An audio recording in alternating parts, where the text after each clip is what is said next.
यह जो तीर्थक्षेत्रपुरम बनाया गया है इसका मुख्य द्वार है और यहाँ से जब एंट्री करते हैं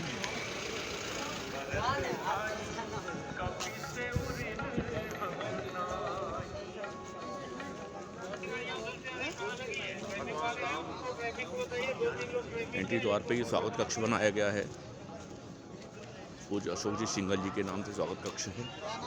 इसमें सारे लोगों की एंट्री, उनकी चेकिंग, उनके कार्ड सब इशू होने के बाद हम यहाँ प्रवेश करते हैं। प्रवेश के पास ही है बहुत बड़ी पार्किंग का स्थल बनाया गया है। जो बुजुर्ग संत हैं नहीं चल पाते हैं उनके लिए व्हील चेयर की व्यवस्था भी स्वागत कक्ष में की गई है। बहुत बड़ा पार्किंग स्थल है।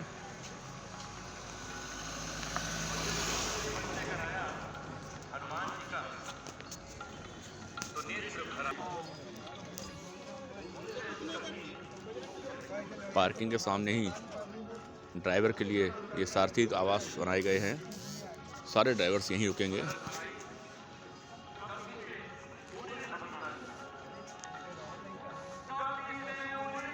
बहुत ही सुंदर सज्जा की जा रही है।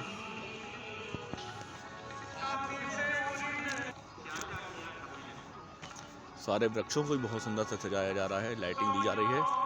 अब ये तैयारी पूर्ण नहीं हुई है पर एक सुंदर स्वरूप यहाँ पर, दिव्य स्वरूप यहाँ पर स्थल का बना है।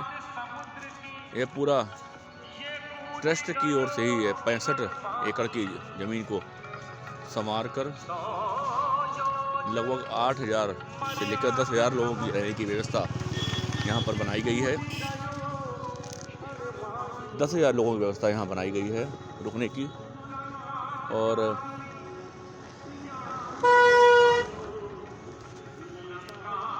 सारे वीआईपी मूवमेंट्स, सारे राष्ट्रीय स्तर के अधिकारी सभी को देखते हुए अलग अलग पार्किंग में स्थान दिया गया है।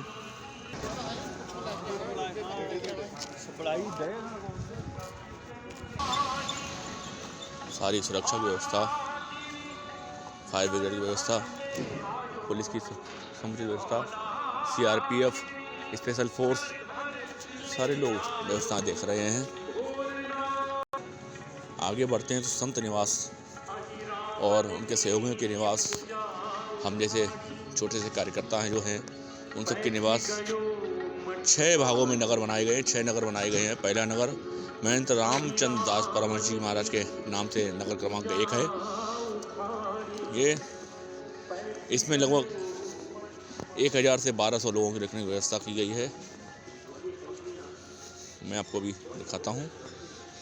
पूरा कुंभ क्षेत्र जैसा आनंद यहाँ पर होए। ये पहला महंत रामचंद्र दास परमहंस नगर है जिसमें ब्रज प्रांत, मेरठ प्रांत, हरियाणा प्रांत और इंद्रप्रस्थ प्रांत के लोग संत यहाँ निवास करेंगे। यहाँ पर प्रवेश करते ही यहाँ भी स्वागत कक्ष की तैयारी की गई है।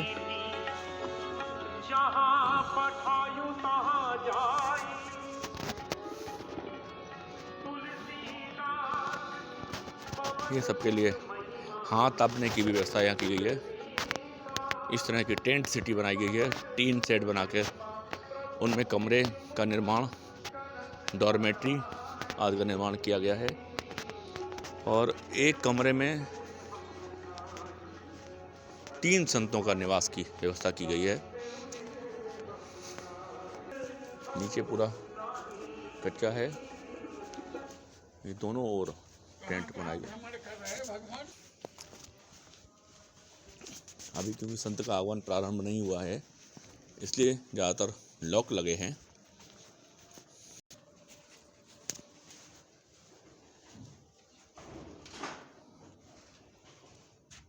ये हमारे प्रमोद जी बैठे हुए हैं। ये हम लोगों के लिए खाट डाली गई है जो धर्माचार प्रमुख के नाते जिम्मेदारी है। उनके लिए फोल्डिंग दिए गए हैं, बाकी गद्दों की व्यवस्था की जाएगी। बाकी कार्यकर्ताओं के लिए गद्दों की व्यवस्था है। संत की कुटी अभी कोई खुलती है तो मैं आपको दर्शन कराता हूँ। ये भोजनालय का निर्माण किया गया है। अभी तक तो सारे टेंट सिटी पूरी की भोजनालय यहीं पर व्यवस्था है, परंतु ये नगर क्रमांक 1 का भोजनालय रहेगा। और भोजन, सारे भोजन की व्यवस्था प्रतिदिन 8,000 से 10,000 संतों की व्यवस्था और कार्यकर्ताओं की व्यवस्था, भोजनालय दोनों समय दुर्गाना कमेटी है, ये अमृतसर का दिव्य मंदिर है, उस कमेटी के लोगों ने ली हुई है। दोनों समय बहुत ही दिव्य प्रसादी यहाँ पर संतों कथा व्यासों के लिए बैठकर कुर्सियों पर बैठ के, बाकी लोगों की खड़े होकर व्यवस्था यहाँ पर प्रसाद वितरण व्यवस्था की जाती है। एक बहुत ही दिव्य सेवा और है जो सर्दियों में चाय की व्यवस्था, कॉफ़ी की व्यवस्था और गर्म पानी की प्रत्येक नगर तक, प्रत्येक कार्यकर्ता तक पहुँचाने की, और 24 घंटे में 18 घंटे चलने वाला चाय का स्टॉल, कॉफ़ी का, इसकी व्यवस्था झंडे वाला मंदिर दिल्ली ने ली हुई है। वहाँ के कार्यकर्ता, ये सब कमेटी के लोग खड़े हैं।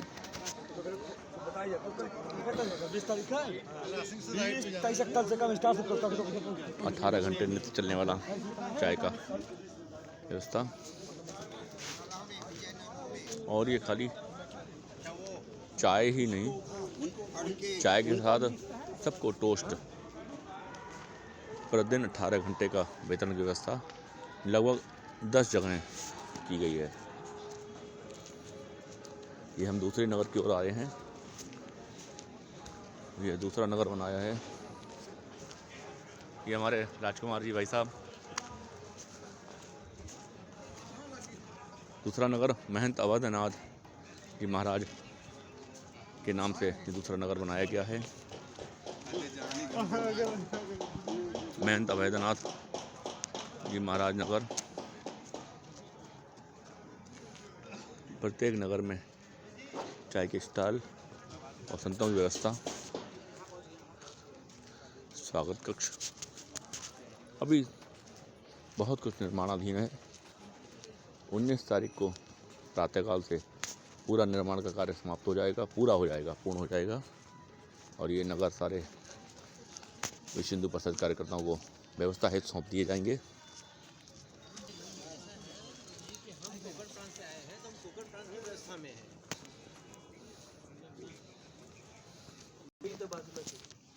ये संतों की व्यवस्था के लिए कक्ष, सुंदर कक्षों का निर्माण किया गया है।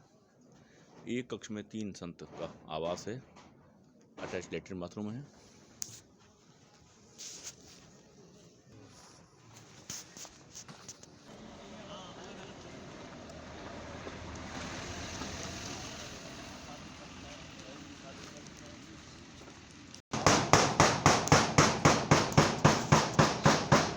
पूरा कुंभ जैसा माहौल, संपूर्ण देश के कार्यकर्ता, संपूर्ण देश के संत एक साथ उस स्थान पर। कुंभ में सभी संतों के अलग अलग कैंप लगते हैं, कुटियाँ बनती हैं, पंडाल लगते हैं, परंतु ये विलक्षण है कि पूरे देश का संत महंत एक साथ एक ही नगर में रहने वाले हैं। ये नगर क्रमांक 3 महंत अविराम दास जी महाराज के नाम से इस नगर को सजाया गया है। एक नगर में, प्रत्येक नगर में अलग अलग भोजनालय, प्रत्येक नगर में 1200 से 1500 लगभग लोगों के रुकने की व्यवस्था की गई है। ये पूरी ज़मीन, ये पूरा परिसर लगभग 65 एकड़ का परिसर है, और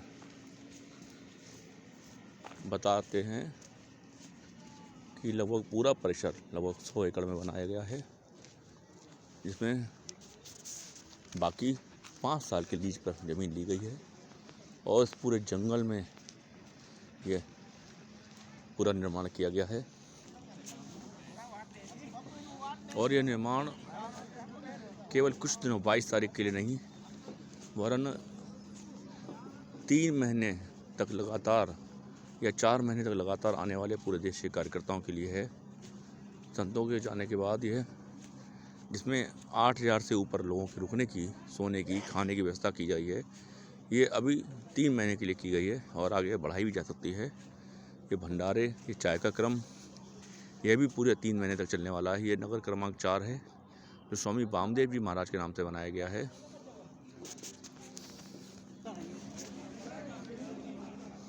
अभी तो यह मैं एक और बात बताऊं कि प्रत्येक नगर में जो भोजनालय आरंभ होगा, उस नगर में रहने वाले जिस प्रांत के लोग हैं, उसी प्रांत की रुचि के अनुसार भोजन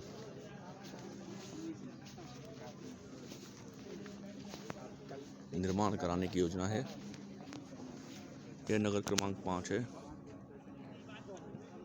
माननीय मोरोपंत जी पिंगले जी के नाम से बनाया गया है। और मैं आपको दिखाऊंगा, बहुत अच्छी व्यवस्थाएं हैं प्रशासन की ओर से। नगर क्रमांक 6 है, जो माननीय ओंकार जी भावे के नाम से उनकी स्मृति में बनाया गया है। नगर क्रमांक 6।